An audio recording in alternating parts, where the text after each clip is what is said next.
ನಮಸ್ಕಾರ.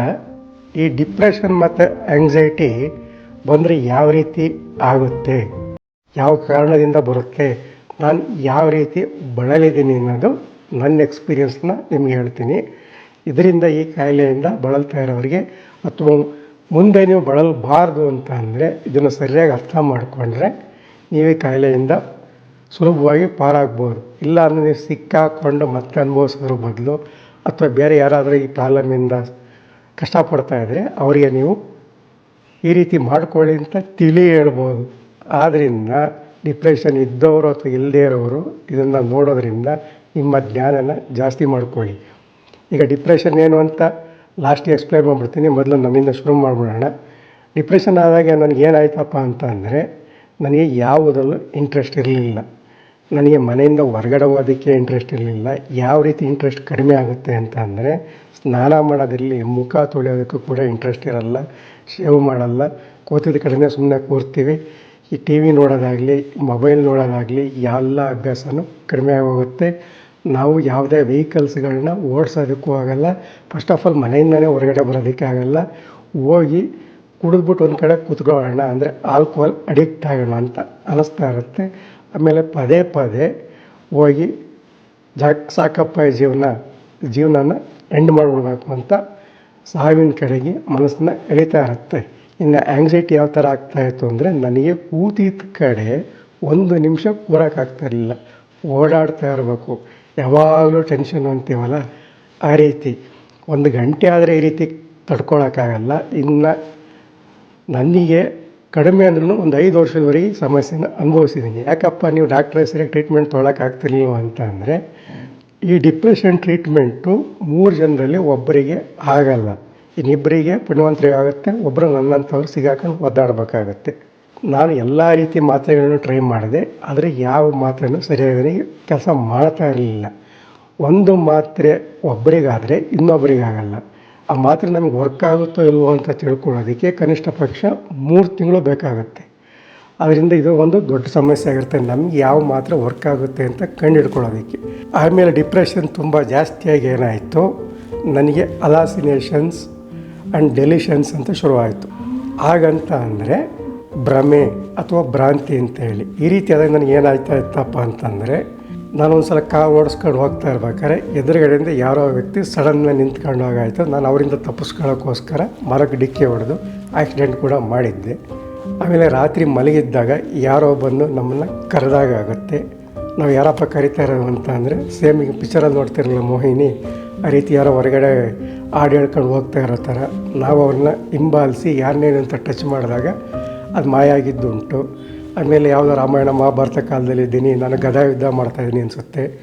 ಹೊರಗಡೆ ವಾಹನಗಳು ಓಡಾಡ್ತಾ ಇರೋದು ನೋಡಿದ್ರೆ ಆ ಚಕ್ರಗಳು ಮುಂದೆ ತಿರುಗೋದ್ರ ಬದಲು ಹಿಂದೆ ತಿರುಗ್ತದೆ ಅಂತ ಅನಿಸೋದು. ಫೋನ್ ಸುಮ್ಮನೆ ರಿಂಗ್ ಆಗುತ್ತೆ ಅನಿಸೋದು.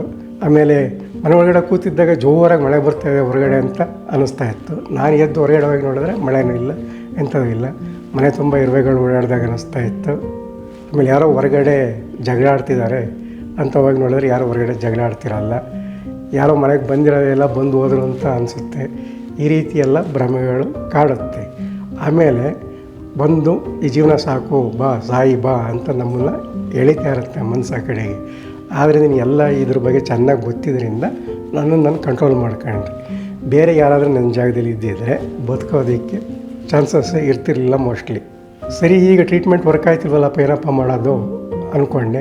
ಆದರೆ ಆಮೇಲೆ ಏನು ಡಿಸೈಡ್ ಮಾಡಿದೆ, ಪ್ರತಿಯೊಂದು ಮೆಡಿಸನ್ನು ಟ್ರೈ ಮಾಡೋಣ ಒಂದು ಕಡೆಯಿಂದ.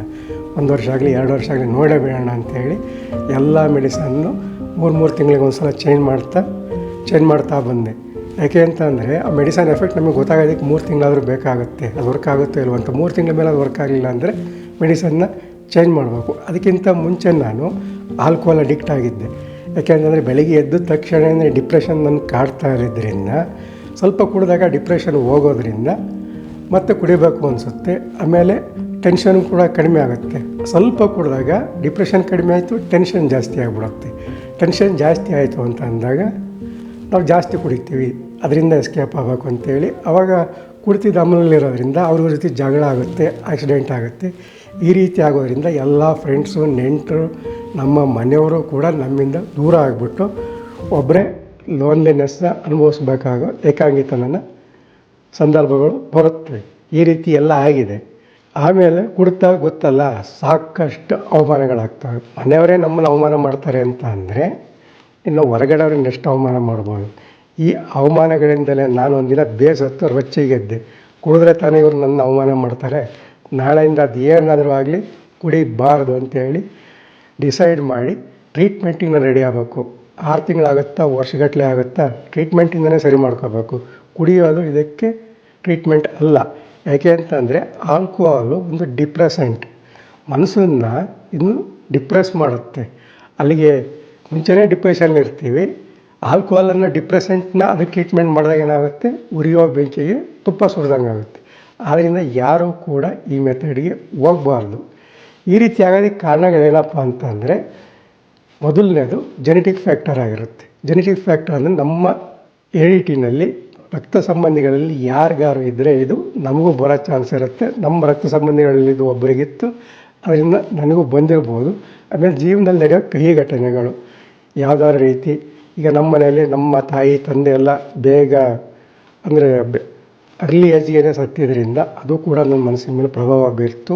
ಆಮೇಲೆ ಬೇರೆಯವ್ರಿಗೆ ಹೇಳೋದು ಏನಪ್ಪ ಅಂತಂದರೆ, ಲವ್ ಫೇಲ್ಯೂರ್ ಆದರೆ ಅಥವಾ ಮದುವೆ ಆದರೆ ಡೈವರ್ಸ್ಗಳಾದರೆ, ತುಂಬ ಎಕನಾಮಿಕಲ್ ಪ್ರಾಬ್ಲಮ್ಸ್, ದುಡ್ಡು ಲಾಸ್ ಆಯಿತು ಅಂತಂದರೆ ಬ್ರೈನಲ್ಲಿರೋ ಕೆಮಿಕಲ್ಸ್, ನ್ಯೂರೋ ಟ್ರಾನ್ಸ್ಮಿಟರ್ಸ್ ಅಂತ ಕರಿತೀವಿ, ಡೋಪಮೈನ್, ಸೆರೋಟೋನಿನ್, ನಾರೆಪಿನೆಫ್ರಿನ್ ಆ್ಯಂಡ್ ಎಂಡಾರ್ಫಿನ್ಸ್ ಅಂತ, ಇವುಗಳು ಹೆಚ್ಚು ಕಡಿಮೆಯಾಗಿ ನಾವು ಈ ಡಿಪ್ರೆಷನ್ ಮತ್ತು ಆ್ಯಂಗ್ಸೈಟಿಗೆ ಸಿಕ್ಕಾಕೊಳ್ತೀವಿ. ಆಮೇಲೆ ತುಂಬ ಹೆಚ್ಚಾಗಿ ಕುಡಿಯೋದು, ಆಮೇಲೆ ಇಲ್ಲೀಗಲ್ ಡ್ರಗ್ಸ್ನ ಉಪಯೋಗ ಮಾಡೋದ್ರಿಂದನೂ ಕೂಡ ನಾವು ಈ ಡಿಪ್ರೆಷನ್ ಆ್ಯಂಗ್ಸೈಟಿಗೆ ಸಿಕ್ಕಾಕೊಳ್ತೀವಿ. ಆಮೇಲೆ ಏನಪ್ಪ ಅಂತಂದರೆ ಥೈರಾಯ್ಡ್ ಪ್ರಾಬ್ಲಮ್ಸಿಂದ, ನಿಮಗೆ ಹೈಪೋಥೈರಾಯ್ಡಿಸಮ್ ಇದ್ದರೆ, ಅಂದರೆ ಥೈರಾಕ್ಸಿನ್ ಕಡಿಮೆ ಬಂದರೆ ನೀವು ಡಿಪ್ರೆಷನ್ಗೆ ಸಿಕ್ಕಾಕೊಳ್ತೀರಾ. ಹೈಪರ್ಥೈರಾಯ್ಡಿಸಮ್, ಥೈರಾಕ್ಸಿನ್ ಜಾಸ್ತಿ ಆದರೆ ಆ್ಯಂಗ್ಸೈಟಿಗೆ ಸಿಕ್ಕಾಕೊಳ್ತೀರಾ. ಡಿಪ್ರೆಷನ್ ಅಂತ ಅಂದರೆ ಯಾವುದ್ರಲ್ಲೂ ಇಂಟ್ರೆಸ್ಟ್ ಇಲ್ಲದೆ ಒಂದೇ ಕಡೆ ಕೂತಿರೋದು ಅಂತ ಹೇಳಿದೆ. ಆಮೇಲೆ ನಾವು ತುಂಬ ಸಣ್ಣ ಆಗ್ತೀವಿ, ಸಣ್ಣಾಗಿ ನಾನು 15-20 kg ಕಡಿಮೆ ಆಗಿ ಹೋಗಿದ್ದೆ. ಈ ರೀತಿ ಸಮಸ್ಯೆಗಳಿಂದ, ಅಂದರೆ ಡಿಪ್ರೆಷನ್ನಿಂದ ಅಥವಾ ಆ್ಯಂಗ್ಸೈಟಿಯಿಂದ, ಬೇರೆ ಪ್ರಾಬ್ಲಮ್ಸ್ಗಳಿಂದ ಕೆಲವರು ಕುಡಿತದ ಚಟಕ್ಕೆ ಬಲಿಯಾಗಿರ್ತಾರೆ. ಅವ್ರನ್ನ ನಾವು ಹೀನಾಯವಾಗಿ ನೋಡದೆ, ಅಪರಾಧಿ ರೀತಿಯಲ್ಲಿ ನೋಡದೆ, ಅವ್ರನ್ನ ಒಬ್ಬ ರೋಗಿ ರೀತಿ ನೋಡಬೇಕು. ಯಾಕೆ ಅಂತಂದರೆ ಅವರು ಆಲ್ಕೋಹಾಲ್ ಡಿಪೆಂಡೆನ್ಸ್ ಡಿಸಾರ್ಡರ್ ಅನ್ನೋ ಕಾಯಿಲೆಗೆ ಬಳಲ್ತಾ ಇರ್ತಾರೆ. ಅದರಿಂದನೇ ಅವ್ರಿಗೆ ಕುಡಿಯೋದಕ್ಕೆ ಬಿಡೋಕ್ಕಾಗ್ತಾ ಇರಲ್ಲ. ಸರಿಯಾಗಿ ಟ್ರೀಟ್ಮೆಂಟ್ ಕೊಟ್ಟರೆ ಅವ್ರು ಕುಡಿಯೋದನ್ನ ಅವರಾಗೆ ಬಿಡ್ತಾರೆ. ಇನ್ನು ಸಮಾಜದವರಂತೂ ಅವ್ರನ್ನ ಸರಿಯಾಗಿ ನೋಡಲ್ಲ, ಅವ್ರನ್ನ ನಾವು ಕೇಳೋದಕ್ಕೂ ಆಗಲ್ಲ. ಅಟ್ಲೀಸ್ಟ್ ಮನೆಯವರಾದರೂ ಕೂಡ, ಸ್ನೇಹಿತರು ಕೂಡ ಅವ್ರನ್ನ ಪ್ರೀತಿಯಿಂದ ಮಾತಾಡಿಸಿ ಒಳ್ಳೆಯ ರೀತಿಯಲ್ಲಿ ಪ್ರಯತ್ನ ಪಟ್ಟರೆ ಅವರು ಕುಡಿತದ ಚಟದಿಂದ ಹೊರಗಡೆ ಬರ್ತಾರೆ, ಡಿಪ್ರೆಷನಿಂದನೂ ಹೊರಗಡೆ ಬರ್ಬೋದು. ಅದು ಬಿಟ್ಟು ಅವ್ರನ್ನ ಮತ್ತೆ ಹೀನಾಯವಾಗಿ ಕಾಣೋಕ್ಕೆ ಶುರು ಮಾಡಿದ್ರೆ ಅವ್ರ ಕಾಯಿಲೆ ಜಾಸ್ತಿ ಆಗುತ್ತೆ, ಕುಡಿಯೋದನ್ನು ಜಾಸ್ತಿ ಮಾಡ್ತಾರೆ ಹೊರತು ಕಡಿಮೆ ಮಾಡಲ್ಲ. ನಾನು ಈ ರೀತಿ 4ನೇ ಮೆಡಿಸನ್ ಟ್ರೈ ಮಾಡಿ ಆದಮೇಲೆ, 1 ವರ್ಷ ಆದಮೇಲೆ, ಒಂದು ಮೆಡಿಸನ್ ಪರವಾಗಿಲ್ಲ, ನಾನು ಇಂಪ್ರೂವ್ಮೆಂಟ್ ಕಾಣ್ತಾ ಇದೆ ಅಂತ ಅನಿಸ್ತು. ಅದನ್ನು ತಗೊಳ್ಳೋಕ್ಕೆ ಶುರು ಮಾಡಿದೆ. ತಗೊಳ್ಳೋದಕ್ಕೆ ಯಾವಾಗಲೂ ಡೋಸೇಜ್ನ ನಾವು ಕಡಿಮೆ ಡೋಸೇಜಿಂದ ಸ್ಟಾರ್ಟ್ ಮಾಡಿ ಆಮೇಲೆ ಡೋಸೇಜ್ನ ಜಾಸ್ತಿ ಮಾಡ್ತಾ ಇರಬೇಕು. ಡೋಸೇಜ್ ಜಾಸ್ತಿ ಮಾಡಿ ಎಲ್ಲಿಗೆ ನಮಗಿದು ಓಕೆ ಅನ್ನಿಸ್ತಾ ಇದೆ ಅಂತ ಅಲ್ಲಿವರೆಗೆ ಮಾಡಿ, ಆಮೇಲೆ ಒಂದು ನಾರ್ಮಲ್ ಲೆವೆಲಿಗೆ ನಾವು ಬಂದಾದಮೇಲೆ ಮತ್ತೆ ಜೀವನದಲ್ಲಿ ಇಂಟ್ರೆಸ್ಟ್ ಬರೋಕ್ಕೆ ಶುರು ಆಗುತ್ತೆ. ಆಮೇಲೆ ನಾನು ಏನು ಮಾಡಿದೆ, ಹೊರಗಡೆ ಹೋಗಿ ಕ್ರಿಕೆಟ್ ಆಡೋದು, ಟೇಬಲ್ ಟೆನ್ನಿಸ್ ಆಡೋದು, ಸ್ವಿಮ್ಮಿಂಗ್ ಹೋಗೋದು, ಸೈಕ್ಲಿಂಗ್ ಹೋಗೋದು, ಲಾಂಗ್ ಡ್ರೈವ್ ಹೋಗೋದು, ಈ ರೀತಿ ಮತ್ತೆ ನಿಧಾನವಾಗಿ ಶುರು ಮಾಡ್ಕೊಂಡು ಜೀವನದಲ್ಲಿ ಇಂಟ್ರೆಸ್ಟ್ ಬರ್ಸ್ಕೊಳ್ಳೋಕ್ಕೆ ಶುರು ಮಾಡಿದೆ.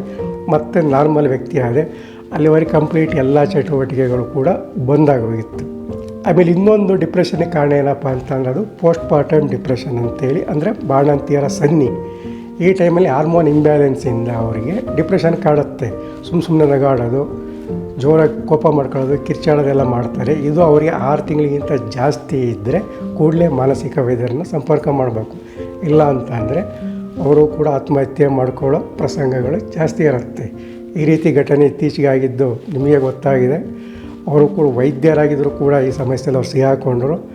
ಆದ್ದರಿಂದ ಇದರ ಬಗ್ಗೆ ಪ್ರತಿಯೊಬ್ಬರು ಹುಷಾರಾಗಿರಬೇಕು.